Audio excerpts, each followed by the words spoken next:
et pour épancher sa peine. Il me dit: « Ma fille, sois-moi fidèle et ne me quitte pas. Car la souffrance de la solitude est toujours la plus oppressante, parce que la compagnie est le soutien et le secours de celui qui souffre. Sans une compagnie, la souffrance est dure à cause de l'absence de celle qui pourrait soulager sa peine ou même lui offrir un amer remède. Ma fille, combien d'âmes me reçoivent sacramentellement, parce que la compagnie est le soutien et le secours de celui qui souffre, ou même lui offrir un amer remède. Ma fille, combien d'âmes me reçoivent sacramentellement dans leur cœur et me laissent seule. Je suis en elles, comme en un désert, comme si je ne leur appartenais pas. Elles me traitent en étranger. Mais sais-tu pourquoi elles ne prennent pas part à ma vie, à mes vertus, à ma sainteté, à mes joies et à mes souffrances? Parce que tenir compagnie à quelqu'un signifie participer à tout ce que la personne qui est près de toi fait et souffre. Par conséquent, me recevoir et ne pas prendre part à ma vie est pour moi la plus amère des solitudes. Et, demeurant seule, je ne peux pas leur dire de quel amour je brûle pour elles. Mon amour reste alors isolé, ainsi que ma sainteté, ma vertu et ma vie. Ce n'est que solitude en dedans et en dehors de moi. Oh, combien de fois je descends dans les cœurs et je pleure parce que je m'y retrouve seule. Et je vois que l'on ne s'occupe pas de moi, que je ne suis ni appréciée ni aimée, si bien que je suis contraint, à cause de leur indifférence, d'être réduit au silence et à la tristesse. Et comme elles ne prennent pas part à ma vie sacramentelle, je me sens mise à part dans leur cœur. Et voyant que je n'ai rien à faire, avec une patience divine et inébranlable, j'attends la consommation des espèces divines, dans lesquelles mon éternel fiat m'avait emprisonné, en laissant à peine quelques traces de ma descente. Je ne pouvais rien laisser de ma vie sacramentelle, à peine quelques larmes, parce que ces âmes ne participant pas à ma vie, il leur manquait le vide où j'aurais pu laisser les choses qui se rapportent à moi et que je voulais placer en commun avec elles. Il y a ainsi beaucoup d'âmes qui me reçoivent sacramentellement et qui n'ont rien à me donner qui m'appartienne. Elles sont stériles de vertu, d'amour, de sacrifice.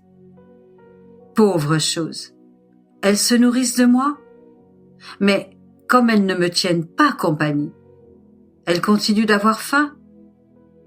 Oh, à quelle souffrance et à quel martyre ma vie sacramentelle se voit soumise.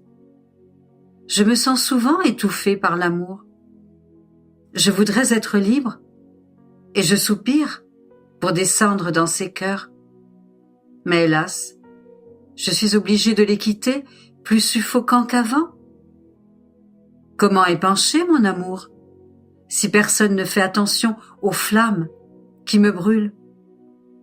D'autres fois, des flots de douleur m'inondent. Je soupire après un cœur qui me soulagera de mes souffrances. Mais en vain.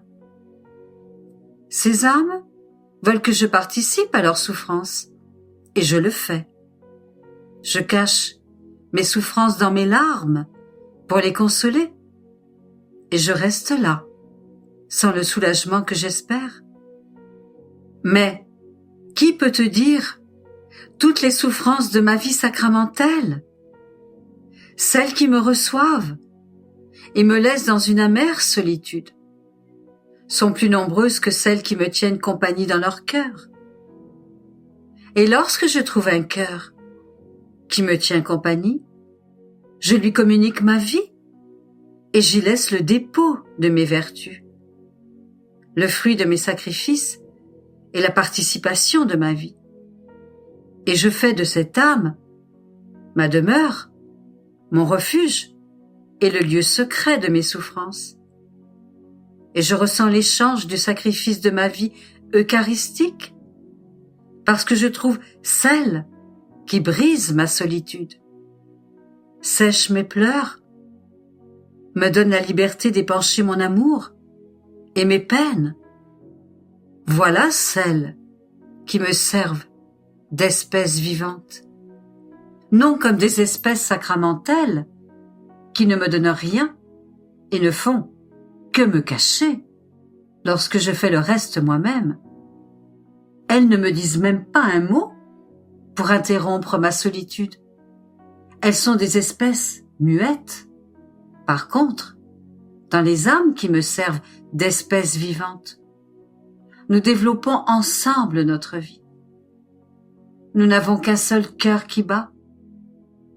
Et si je sens que l'âme y est disposée, je lui communique mes souffrances et continue ma passion dans cette âme. Je peux dire que des espèces sacramentelles, je passe aux espèces vivantes afin de continuer ma vie sur la terre, non plus seule, mais avec cette âme.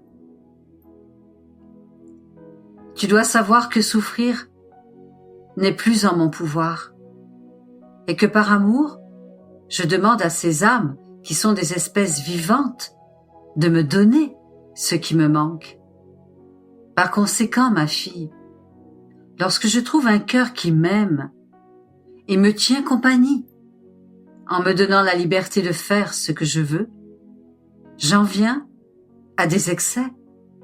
Je ne fais plus attention à rien.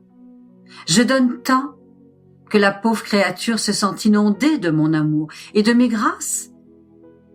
C'est pourquoi ma vie sacramentelle ne reste plus stérile quand je descends dans ces cœurs. Non, car je m'y reproduis, je m'y dédouble et continue ma vie en eux. Et ces âmes sont mes conquérantes qui administrent leur vie à ce pauvre indigent et qui me disent « Mon amour, tu as eu ton tour pour souffrir et maintenant, c'est le mien. Par conséquent, permets-moi de te remplacer et de souffrir à ta place. Alors, oh, comme je suis heureux. Ma vie sacramentelle conserve sa place d'honneur parce qu'elle reproduit d'autres vies dans les créatures.